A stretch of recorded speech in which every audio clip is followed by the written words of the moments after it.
¿Y si la persona que crees necesitar para estar bien desapareciera mañana?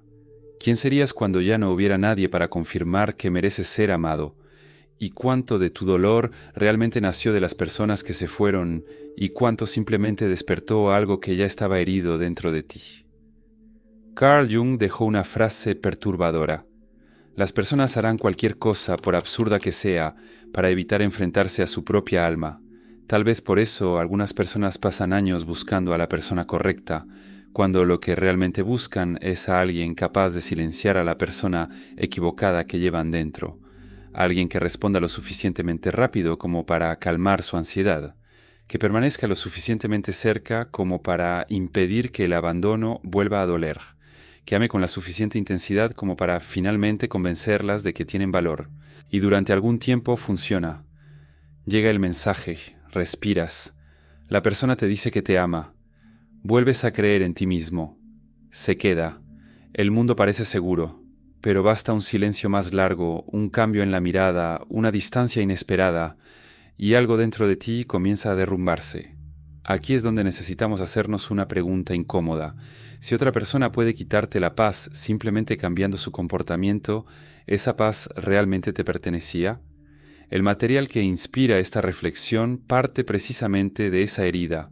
Podemos recibir compañía, consejos, comprensión y ayuda, pero existe una región de nuestra vida interior que nadie puede atravesar por nosotros.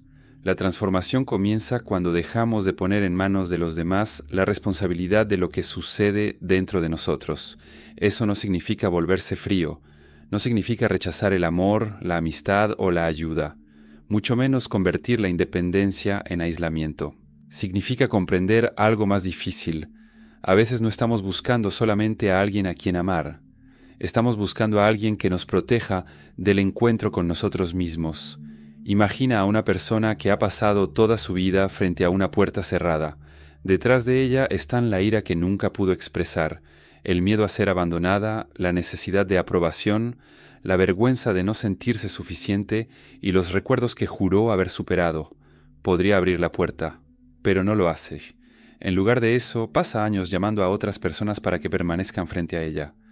Mientras haya alguien ahí hablando, abrazándola, distrayéndola, deseándola y prometiendo quedarse, no tendrá que escuchar los ruidos que vienen del otro lado, hasta que un día todos se van, y solo queda ella, la puerta y el silencio.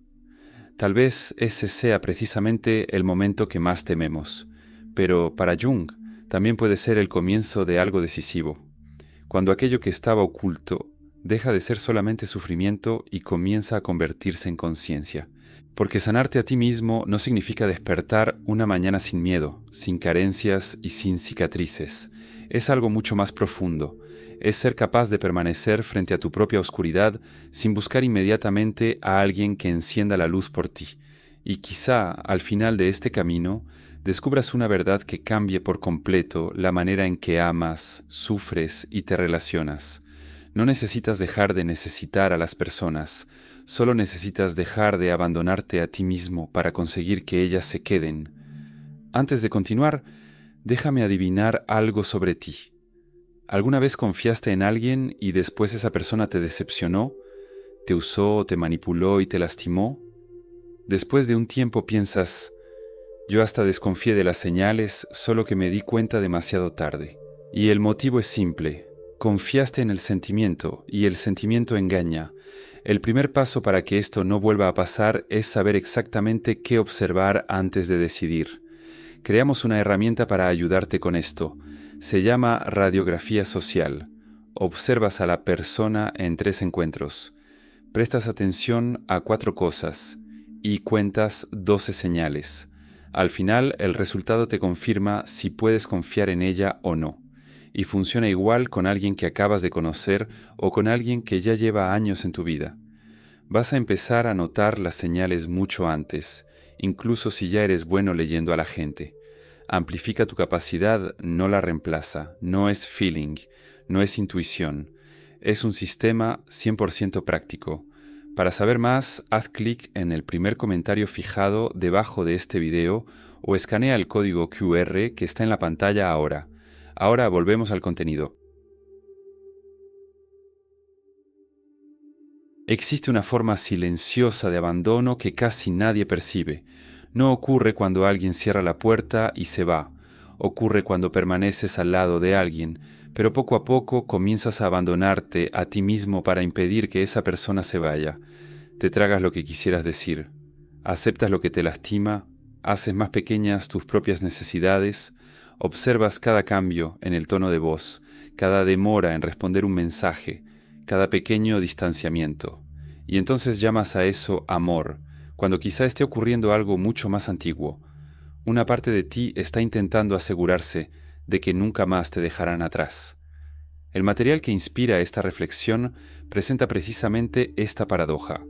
Muchas veces creemos que estamos buscando a alguien que nos ame, cuando también esperamos que esa persona calme nuestra ansiedad, confirme nuestro valor e impida que antiguas heridas vuelvan a abrirse. Jung comprendió que aquello que no reconocemos conscientemente no desaparece, continúa actuando en las profundidades de nuestra personalidad. Piensa en un niño que creció necesitando observar el rostro de los adultos antes de saber si estaba seguro. Aprende demasiado pronto a percibir silencios, irritaciones y cambios de humor. Aprende cuándo puede hablar, cuándo debe desaparecer, cuándo necesita ser agradable para seguir recibiendo afecto. El cuerpo crece, la infancia termina, pero el vigilante permanece. Décadas después, esa persona puede estar frente a alguien que ama y sentir una angustia desproporcionada simplemente porque recibió una respuesta más fría.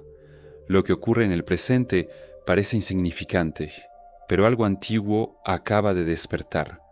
Es como si existiera una alarma instalada en una casa después de un incendio. Incluso cuando no hay fuego, cualquier olor a humo despierta el terror de perderlo todo nuevamente.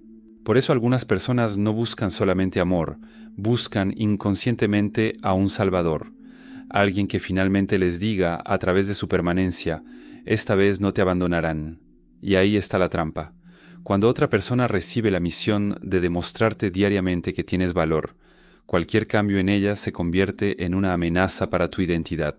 Si se acerca, respiras. Si se aleja, te derrumbas. Si te aprueba, encuentras paz. Si te rechaza, comienza el juicio contra ti mismo. En ese momento, la relación deja de ser solamente un encuentro entre dos personas y comienza a funcionar como un mecanismo de supervivencia emocional. Sanar esta herida no significa decir «no necesito a nadie». Eso solo sería transformar la dependencia en una armadura. El verdadero cambio comienza cuando eres capaz de reconocer el instante exacto en el que estás a punto de abandonar lo que sientes para evitar que alguien te abandone. Tal vez la primera pregunta de la sanación no sea ¿por qué esta persona no me da seguridad? Tal vez sea una pregunta mucho más difícil. ¿Por qué le entregué a otra persona la responsabilidad de convencerme de que soy digno de que alguien se quede conmigo? Porque mientras esperes que alguien sane esa herida por ti, seguirás buscando afuera la llave de una puerta cuya cerradura siempre estuvo del lado de adentro. Después de darte cuenta de que nadie puede asumir la responsabilidad de tu paz, surge un descubrimiento todavía más incómodo. Existe una parte de la sanación que necesita ocurrir sin testigos. Alguien puede escuchar tu historia, puede aconsejarte, permanecer a tu lado y ayudarte a reconocer patrones que tú solo no habías podido ver. Pero nadie puede sentir exactamente lo que despierta dentro de ti cuando una antigua herida es tocada. El material que inspira esta reflexión utiliza una imagen poderosa, el laberinto. En la historia de Teseo, Ariadna le ofrece el hilo que le permitirá encontrar el camino de regreso, pero ella no puede enfrentarse al Minotauro en su lugar. Esta imagen parece haber sido creada para hablar del inconsciente. Todos llevamos un laberinto dentro de nosotros, y en algún pasillo de ese lugar existe algo que preferimos no encontrar. Tal vez sea una ira que aprendiste a considerar vergonzosa, un sentimiento de inferioridad escondido detrás de la necesidad de parecer fuerte, un miedo al abandono disfrazado de celos, o esa necesidad casi desesperada de complacer a los demás, porque en algún momento aprendiste que ser aceptado significaba no causar problemas. Eso es lo que hace que la sombra sea tan perturbadora. No contiene únicamente aquello que consideramos malo, También guarda partes de nosotros que fueron expulsadas de la conciencia porque en determinado momento parecían demasiado peligrosas para permitirnos vivirlas. Y entonces hacemos algo curioso. Pasamos años decorando la entrada del laberinto para no tener que entrar en él. Leemos libros, vemos videos, pedimos consejos, conversamos durante noches enteras, comprendemos intelectualmente nuestra historia, pero comprender dónde está la puerta no significa atravesarla. Puedes saber perfectamente que tienes miedo al abandono y, aún así, suplicarle en silencio a alguien que se quede. Puedes comprender que necesitas establecer límites y seguir diciendo sí mientras algo dentro de ti grita no. Porque tomar conciencia no consiste únicamente en descubrir el origen de la herida, consiste en soportar la incomodidad de dejar de obedecerla. Es en ese instante cuando la sanación deja de ser teoría, cuando sientes miedo y no corres inmediatamente en busca de confirmación, cuando sientes culpa por establecer un límite, pero no das marcha atrás únicamente para ser aceptado, cuando percibes que la antigua reacción está surgiendo y consigues permanecer unos segundos frente a ella antes de repetirla. Esos segundos parecen insignificantes, pero quizás sean el momento en el que finalmente entras al laberinto. Otras personas todavía pueden ofrecerte el hilo. Un amigo, una relación saludable o un profesional pueden acompañarte durante partes importantes de esta travesía. El propio material destaca que recibir ayuda no elimina la responsabilidad interior. Al contrario, puede hacernos más capaces de sostenerla, pero llegará un momento en el que estarás frente a tu propio minotauro y descubrirás algo extraño. Tal vez aquello que pasaste toda tu vida evitando no estaba esperando para destruirte. Tal vez llevaba años esperando que finalmente fueras capaz de reconocerlo. Después de entrar en tu propio laberinto, surge una pregunta todavía más incómoda. ¿Quién está tomando realmente las decisiones de tu vida? Tal vez digas que eres tú, pero observa con atención. ¿Cuántas veces supiste exactamente lo que querías, pero renunciaste porque alguien lo desaprobó? ¿Cuántas veces sentiste que algo te estaba destruyendo por dentro, pero permaneciste ahí porque todos decían que esa era la decisión correcta? Así es como perdemos nuestra autoridad interior. No de golpe, sino a través de pequeñas concesiones. Quieres decir no, pero dices sí. Estás herido, pero te disculpas por sentir demasiado. Quieres irte, pero te quedas porque temes decepcionar a alguien. Hasta que llega un momento en el que la opinión de los demás habla dentro de tu cabeza incluso cuando no hay nadie presente.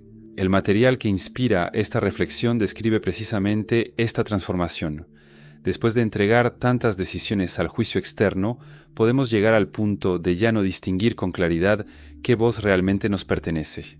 Imagina a un hombre frente a 3 caminos. En el primero, su familia le dice, es más seguro.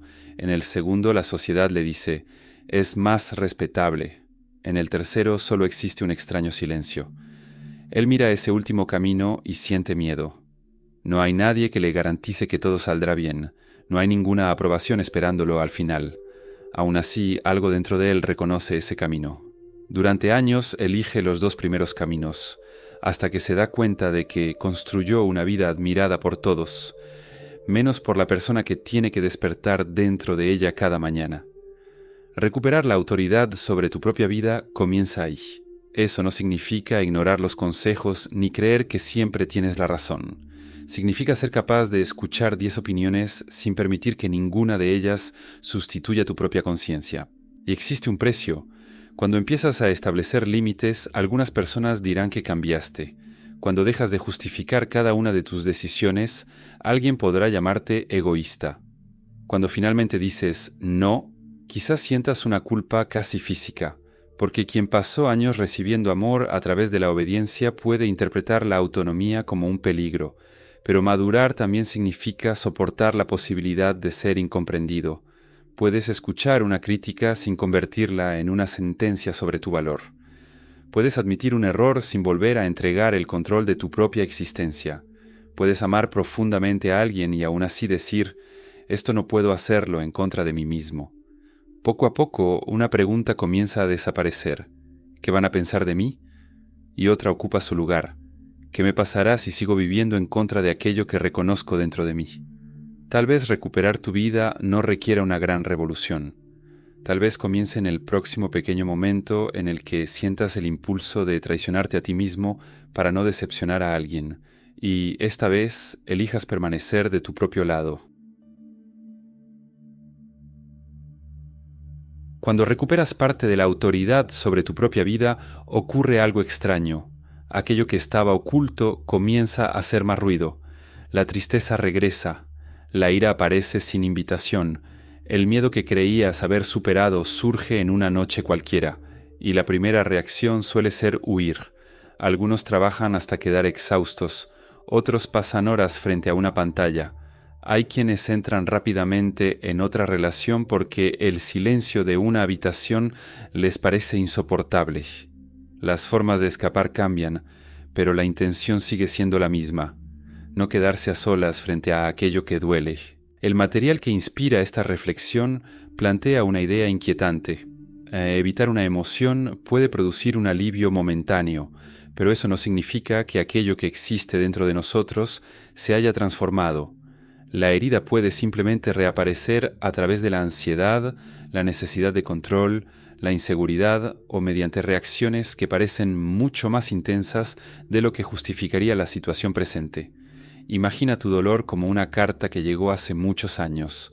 Reconociste al remitente y decidiste no abrirla. Guardaste la carta en un cajón, pusiste otras cosas encima y seguiste viviendo. El problema es que, desde entonces, una parte de ti necesita vigilar constantemente ese cajón. Tal vez eso sea lo que resulta tan agotador, no solamente sentir dolor, sino pasar toda la vida intentando no sentirlo. Permanecer frente a él no significa convertir el sufrimiento en tu identidad. Significa dejar de expulsar inmediatamente cada emoción incómoda. Cuando aparezca la tristeza, en lugar de decir «ya debería haber superado esto», pregúntate «¿qué sigo lamentando dentro de mí?». Cuando surja la ira, ¿qué límite fue traspasado? Cuando aparezca el miedo, ¿qué estoy intentando proteger? En ese instante algo cambia. La emoción deja de ser únicamente una enemiga y comienza a revelar una historia.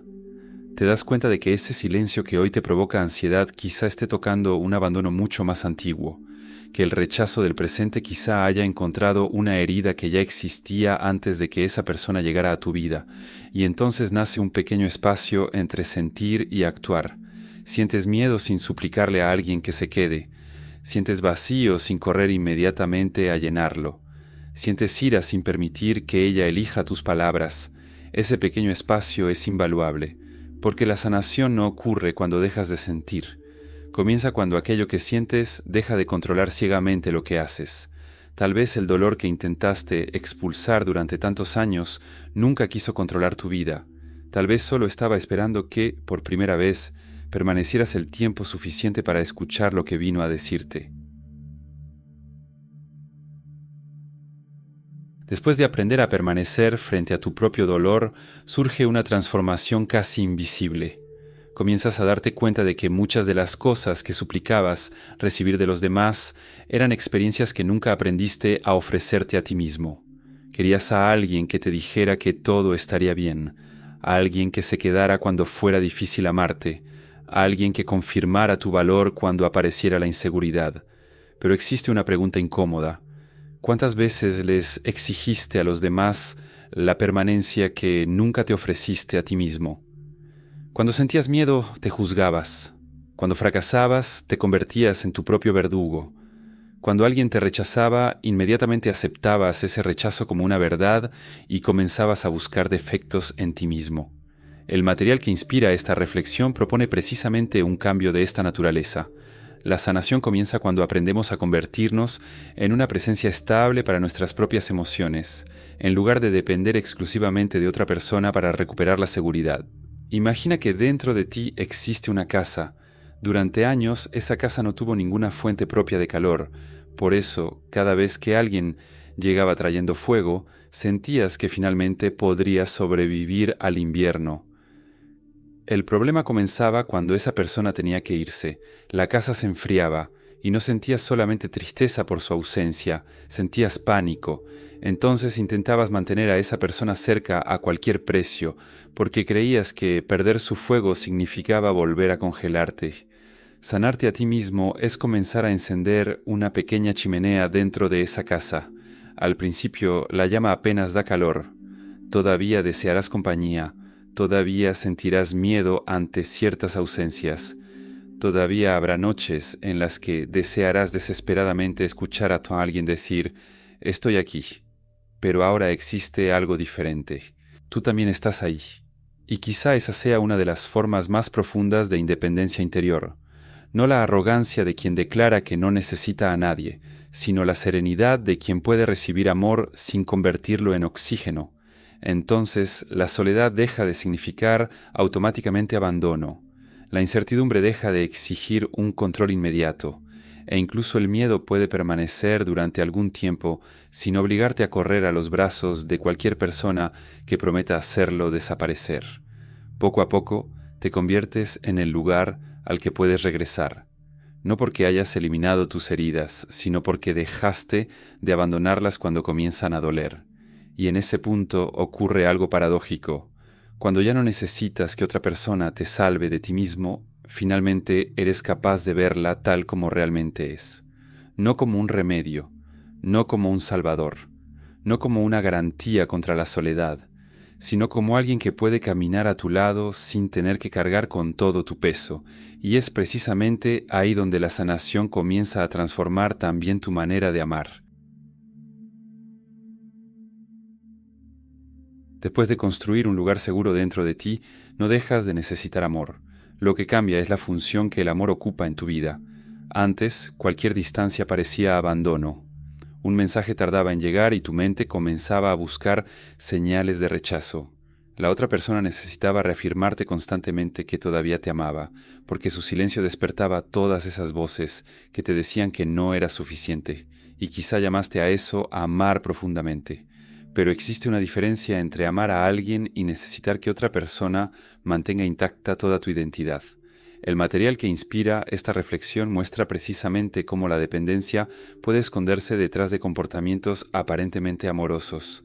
Esperar constantemente, sacrificarse en exceso y vigilar los cambios en el comportamiento de la otra persona pueden surgir no solamente del afecto, sino también del miedo a dejar de ser elegido. Cuando comienza la sanación sigues sintiendo. La ausencia todavía puede doler, un rechazo todavía puede atravesarte el pecho. Sigues deseando cariño, presencia y comprensión. La diferencia es que ahora una ausencia no significa automáticamente yo no valgo. Existe un espacio entre lo que sucede y la historia que tu herida cuenta acerca de lo sucedido. Es en ese espacio donde nace una nueva manera de amar.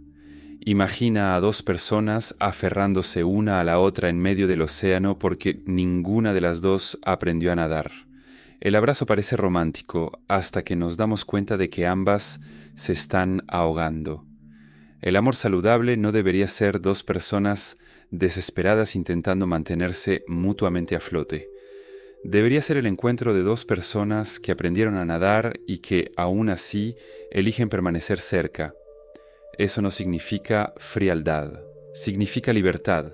Puedes decir te necesito sin convertir esa frase en sin ti dejo de existir. Puedes extrañar a alguien sin humillarte para conseguir su presencia. Puedes establecer límites sin utilizar el distanciamiento como castigo. Y puedes irte cuando quedarte implique destruir partes esenciales de ti mismo. En ese momento la otra persona deja de ser tu salvador y finalmente puede convertirse en tu compañero. Tal vez esa sea una de las ironías más hermosas de la sanación. Cuanto menos le exiges a alguien que llene todos los vacíos que existen dentro de ti, más profundamente puedes encontrarte con esa persona tal como realmente es, sin pedestales, sin cadenas, sin la obligación imposible de sanar heridas que nacieron antes de su llegada. Porque amar sin dependencia no significa amar menos, significa poder mirar a alguien y decir en silencio, quiero que te quedes, pero ya no voy a desaparecer de mí mismo para impedir que te vayas.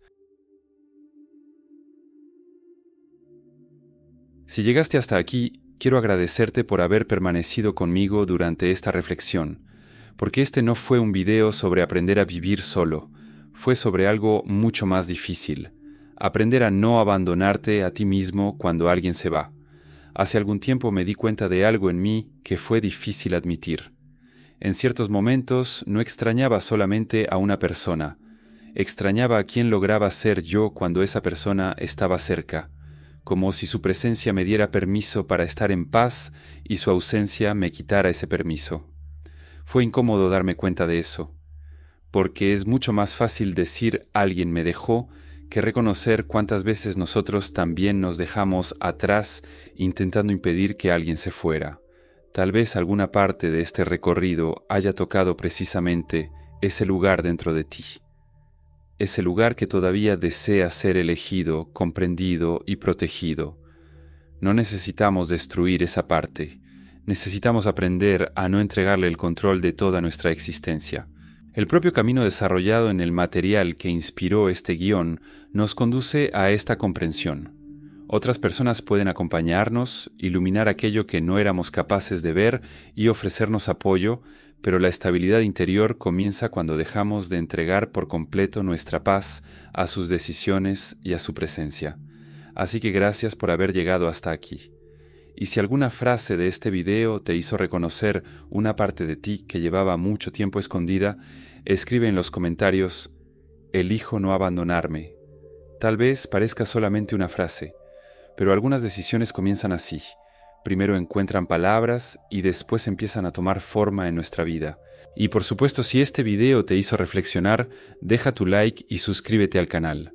Después de todo, si has pasado tantos años investigando silenciosamente cada cambio en el comportamiento de los demás, quizá haya llegado el momento de utilizar parte de ese talento detectivesco para descubrir qué sucede dentro de ti. Sí, lo sé. Jung probablemente tendría mucho trabajo con nosotros. Y antes de irte, mira el video que está apareciendo en tu pantalla. No voy a decirte exactamente qué encontrarás en él. Solo puedo decirte una cosa. Tal vez aquello que consideras una característica de tu personalidad haya comenzado como un mecanismo de defensa y nunca te diste cuenta. Nos vemos ahí.